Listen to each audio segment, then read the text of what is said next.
Hello dear student, स्वागत है आप सभी का आपके अपने यूट्यूब चैनल स्टडी वेंटर्स में।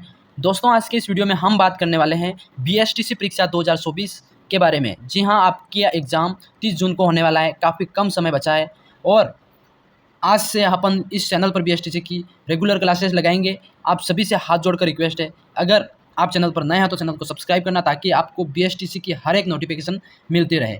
जी हाँ दोस्तों, अगर आपको नोट्स चाहिए और आपको हस्तलिखित नोट्स चाहिए तो आप हमारे टेलीग्राम ग्रुप को ज्वाइन कर सकते हैं। और टेलीग्राम ग्रुप को ज्वाइन करने के लिए आप वीडियो की डिस्क्रिप्शन में लिंक दे रखी है, वहाँ से टेलीग्राम ग्रुप को ज्वाइन कर सकते हैं। आज का पहला क्वेश्चन आप देख सकते हो स्क्रीन पर। ये रहा आपका पहला क्वेश्चन। पूछा गया दोस्तों, गोगा जी का प्रमुख मेला गोगा मेड़ी हनुमानगढ़ में भरता है, जबकि दूसरा मेला कहाँ भरता है। काफ़ी महत्वपूर्ण प्रश्न है बीएसटीसी परीक्षा 2024 की दृष्टि से। गोगा जी का प्रमुख मेला गोगा मेड़ी हनुमानगढ़ में भरता है, जी बिल्कुल। जबकि दूसरा मेला कहाँ भरता है, बताओ भाई क्या आंसर हो रहा है आप सभी का। ए है आपका नेवटपुर डूंगरपुर, बी गोगा जी की ओल्डी सांचौर, सी रासमी गाँव चित्तौड़गढ़, डी कोलूमंडू जोधपुर। जी कौन सा राइट हो रहा है। आप बीएसटीसी की तैयारी कर रहे हो, जी हाँ, आपको 2024 में सिलेक्शन लेना है तो आपको सारे प्रश्न राइट करने होंगे, सारे प्रश्न आपको याद करने होंगे। तो आपका कौन सा राइट हो रहा है साथियों, सभी कमेंट करें। इसमें देखो, इसमें आपका राइट हो जाएगा गोगा जी की ओल्डी सांसौर, बी राइट हो जाएगा। देखो, गोगा जी का प्रमुख मेला गोगा मेड़ी हनुमानगढ़ में भरता है, जबकि दूसरा मेला आपका हो जाएगा गोगा जी की ओल्डी सांसौर में भरता है। ठीक है, तो आपको ये दोनों मेले याद रखने हैं। इसी तरह क्वेश्चन 2 को लेकर चलते हैं दोस्तों। 2 पूछा गया आपसे, ये भी काफ़ी महत्वपूर्ण प्रश्न है। देखो, क्वेश्चन पूछा गया है, भारत डाक विभाग ने किस लोक देवता की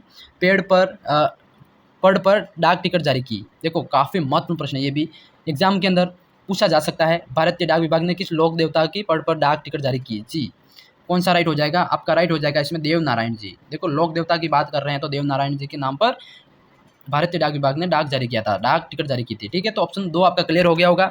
इसी तरह क्वेश्चन 3 को लेकर चलते हैं। क्वेश्चन 3 पूछा गया है, जी क्वेश्चन 3 पूछा गया है, मेवाड़ के रक्षक के रूप में निम्न में से किसे स्मरण किया जाता है। काफ़ी महत्वपूर्ण प्रश्न है कि मेवाड़ के रक्षक के रूप में निम्न में से किसे स्मरण, मतलब किसको याद किया जाता है। जी देखो, झाला बीटा बी भामाशाह, तो मेवाड़ के रक्षक के रूप में जब मेवाड़ पर आपदा आई थी महाराणा प्रताप के समय, तो उनके पास धन नहीं था, तो उनके मेवाड़ में जब उन्होंने भामाशाह के रूप में उन्होंने महाराणा प्रताप की मदद की थी, उनका नाम भी भामाशाह ही था। तो आपका राइट हो जाएगा इसमें बी, भामाशाह को मेवाड़ रक्षक के रूप में याद किया जाता है। तो आपको याद हो गया होगा, बी आपका राइट हो जाएगा। ठीक है, इसी तरह क्वेश्चन 4 पूछा गया आपसे। जी क्वेश्चन 4 कह रहा है, दारी संस्कार राजस्थान की किस जनजाति में प्रचलित है। काफ़ी महत्वपूर्ण प्रश्न है ये भी कि दारी संस्कार, देखो ये एक जनजाति में दारी संस्कार की प्रथा होती है दोस्तों। ये दारी संस्कार राजस्थान के किस जनजाति के अंदर प्रचलित है, ये बताना आपको। जी दारी संस्कार आपका हो जाएगा कौन से में हो जाएगा, सभी साथी कमेंट करेंगे। देखो, रेगुलर क्लासेस आने वाली है, रेगुलर वीडियो आएंगे, तो वीडियो को डेली देखना है। और चैनल पर नए हो तो चैनल को सब्सक्राइब करना है, अपने साथियों में शेयर करना है, दबाकर शेयर करना। और अगर आप टेलीग्राम पे ज्वाइन होना चाहते हो तो वीडियो की डिस्क्रिप्शन में लिंक दे रखी है, जहाँ पर आपको वीडियोज़ के अलावा आपको नोट्स अवेलेबल करवा दिए जाएंगे। और सारी चीज़ें वहाँ पे यूट्यूब पे जो अवेलेबल नहीं हो रहा है वो टेलीग्राम पर अवेलेबल मिल जाएगा आपको। ठीक है, तो टेलीग्राम को जरूर से ज्वाइन करना। देखो, इसमें आपका राइट हो जाएगा सी, सहरिया जनजाति। देखो, सहरिया जनजाति 12 जिले में ज़्यादा निवास करती है। ठीक है, और सबसे बड़ी बात, दारी संस्कार ये भी सहरिया जनजाति में प्रचलित है। ठीक है, तो ये क्वेश्चन आपका क्लियर हो गया होगा। क्वेश्चन 5 की बात करते हैं। क्वेश्चन 5 पूछा गया है, राणा पुंजा किस राजा का सेनापति था। देखो, राणा पुंजा भील किस राजा का सेनापति था, तो ये आपका हो जाएगा Rana Pratap. Option number C आपका राइट हो जाएगा साथियों, राणा प्रताप के सेनापति थे। ठीक है, हल्दी घाटी युद्ध के समय और हल्दी घाटी के युद्ध से पहले भी ये महाराणा प्रताप की सेना में थे और महाराणा प्रताप का साथ दिया था। ठीक है, तो आपका राइट हो जाएगा सी। क्वेश्चन से पूछा गया है, देखो क्वेश्चन से कह रहा है, वीर विनोद पुस्तक के रचयिता कौन थे। वीर विनोद पुस्तक के रचयिता कौन थे।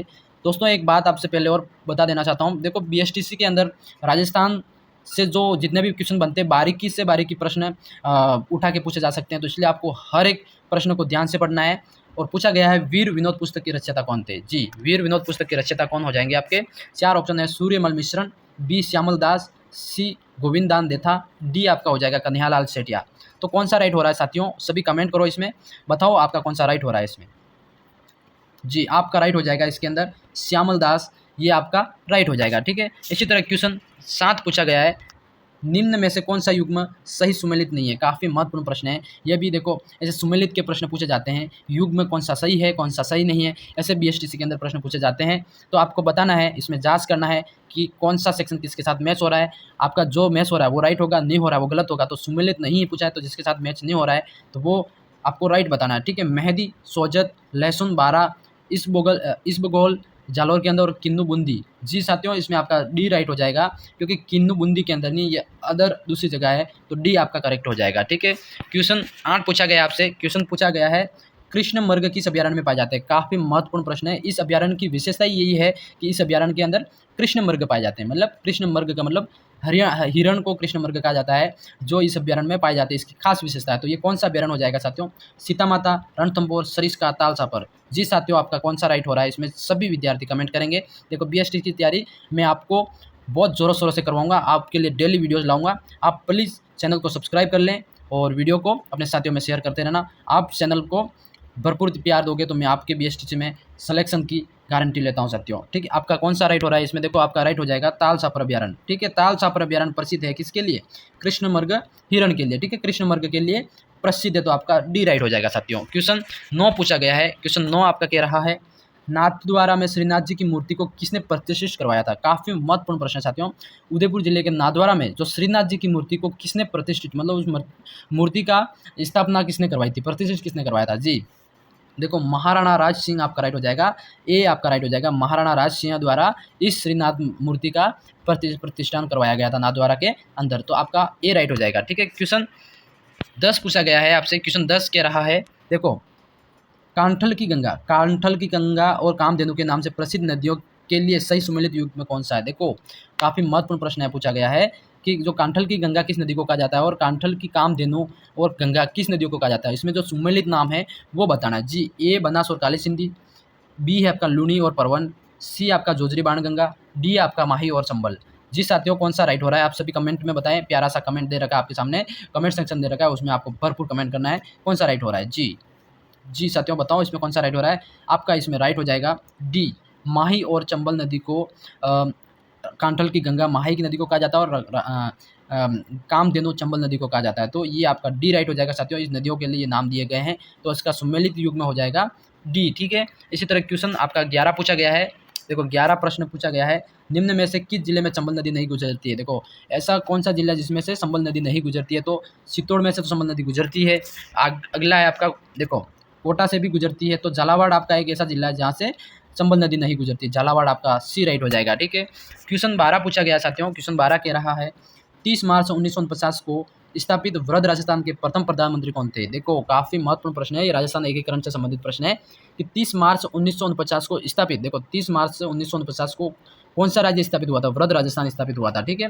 और उसके प्रधानमंत्री कौन थे वो पूछा गया आपसे। तो उनके प्रधानमंत्री थे हीरालाल शास्त्री जी, ठीक है। आपका सी राइट हो जाएगा। हीरालाल शास्त्री जो वृद्ध राजस्थान के प्रधानमंत्री थे, ठीक है। सी आपका करेक्ट हो जाएगा। क्वेश्चन 13 पूछा गया है। क्वेश्चन 13 कह रहा है आपसे, देखो, निम्न में से किसने माउंट आबू के राजस्थान में विलय का महत्वपूर्ण योगदान दिया था? देखो, माउंट आबू जो सिरोही क्षेत्र में पड़ता है, पहले ये राजस्थान के अंदर नहीं आता था, और इसको राजस्थान में विलय करवाने वाला कौन था जिनका महत्वपूर्ण योगदान था? तो वो आपके राइट हो जाएंगे। सी गोकुल भाई भट्ट आपके करेक्ट हो जाएंगे, जिन्होंने माउंट आबू का राजस्थान के अंदर विलय कराने में योगदान दिया था। तो आपका सी करेक्ट हो जाएगा, गोकुल भाई भट्ट, ठीक है। क्वेश्चन आपका 14 पूछा गया साथियों। क्वेश्चन 14 कह रहा है, देखो, महर्षि दयानंद सरस्वती, जो महर्षि दयानंद सरस्वती थे, उनका स्वर्गवास निम्न में से किस स्थान पर हुआ है? उनकी मृत्यु की जगह किस जगह हुई थी वो बताना। तो इनकी मृत्यु हुई थी दोस्तों अजमेर के अंदर, ठीक है। अजमेर में इनका स्वर्गवास हुआ। सी ऑप्शन राइट हो जाएगा, ठीक है। क्वेश्चन आपका 15 पूछा गया है। 15 क्वेश्चन है, दक्षिण राजस्थान की जनजातियों में बडालिया का क्या अर्थ है? दक्षिण राजस्थान की जो जनजाति है, भील, मीणा, तो बहुत सारी जनजातियां हैं। तो इसमें जो बडालिया, देखो एक वर्ड यूज हुआ है बडालिया, इसका क्या अर्थ होता है? जी साथियों, इसका अर्थ होता है दो पक्षों के मध्य विवाह संबंध में मध्यस्थता करने वाला। देखो, दो पक्षों के मध्य विवाह संबंध को मध्यस्थता करने वाला कहा जाता है बडलिया, ठीक है। बडलिया का अर्थ होता है दो पक्षों के मध्य विवाह के लिए बात करना, संबंध स्थापित करना, ये इसका रियल अर्थ होता है, ठीक है। तो आपका राइट हो जाएगा ए, ठीक है। इसी तरह क्वेश्चन आपका 16 पूछा गया है दोस्तों। क्वेश्चन 16 कह रहा है, राजस्थान का जलियांवाला बाग के नाम से प्रसिद्ध मानगढ़ धाम किस जिले में है? देखो, राजस्थान का जो जलियांवाला बाग नाम से प्रसिद्ध जगह कौन सी है? तो वो आपकी हो जाएगी मानगढ़ धाम। कभी पूछा जाए एग्जाम के अंदर तो राजस्थान का जलियांवाला बाग, तो वो आपका हनुमानगढ़ धाम हो जाएगा, मानगढ़ धाम। और ये आपका राइट हो जाएगा, बांसवाड़ा जिले के अंदर है, ठीक है। तो मानगढ़ धाम आपको पूछा जाता है एग्जाम के अंदर, ये किस जिले में है? तो आपका बांसवाड़ा राइट हो जाएगा।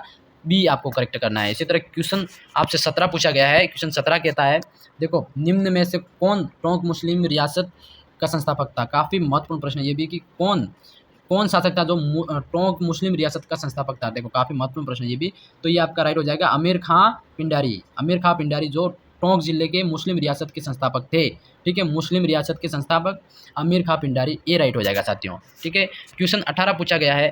क्वेश्चन 18 है सवाई जय सिंह द्वारा निर्मित वेधशाला जंतर मंतर निम्न में से किस शहर में नहीं है? देखो सवाई जय सिंह द्वारा सौर वेधशाला बनाई गई थी, जंतर मंतर, जो इस दिए गए ऑप्शन में से किस शहर में नहीं है? तो वो बताना आपका भोपाल के अंदर ये सौर वेधशालाएं नहीं है, बल्कि ये दिल्ली में, मथुरा में, उज्जैन और जयपुर जैसी जगह पर ये निर्मित है, बनाई गई है। ठीक है, अगला क्वेश्चन हो जाएगा आपका 19 क्वेश्चन पूछा गया दोस्तों। क्वेश्चन 19 है आपका, देखो भील गरासिया जनजाति में दापा का क्या अर्थ है? देखो भील समाज और गरासिया जनजाति में दापा का अर्थ क्या होता है? देखो दापा एक वर्ड यूज हुआ है, दापा का अर्थ क्या होता है? जी साथियों सभी कमेंट करेंगे दापा का मतलब क्या होता है, सभी को पता होना चाहिए। दापा आपका हो जाएगा कन्या पक्ष द्वारा वर पक्ष से कन्या के बदले धनराशि लेना, इसको दापा कहते हैं। ठीक है, कन्या पक्ष द्वारा मतलब लड़की वालों की तरफ से लड़के वालों से कन्या के बदले धनराशि लेना या पैसे लेना, ये आपका दापा कहलाता है। तो ऑप्शन नंबर ए आपका करेक्ट हो जाएगा। दापा का मतलब आपको समझ में आ गया होगा। ठीक है, क्वेश्चन अगला आपसे पूछा गया है 20 क्वेश्चन, लास्ट क्वेश्चन है आपका। ये है निम्न में से किस शास्त्रीय नृत्य की उत्पत्ति का संबंध राजस्थान से? देखो निम्न में से किस शास्त्रीय नृत्य की उत्पत्ति राजस्थान से संबंधित है? जी, तो वो आपका हो जाएगा कथक। कथक जो डांस है दोस्तों, उसका शास्त्रीय संबंध, शास्त्रीय नृत्य राजस्थान से है। तो सी आपका करेक्ट हो जाएगा। दोस्तों क्वेश्चन 20 आपके लिए मैं लेके आया। आपको ये वीडियो कैसा लगा कमेंट सेक्शन में जरूर बताना। अगर आपको टेलीग्राम पर जुड़ना है तो आपको वीडियो की डिस्क्रिप्शन में लिंक दे रखी है ऊपर, वहाँ से क्लिक करके आप इस वीडियो ग्रुप में जुड़ सकते हो। और मैं मिलता हूँ किसी नेक्स्ट वीडियो में, तब तक के लिए जय हिंद, जय भारत दोस्तों।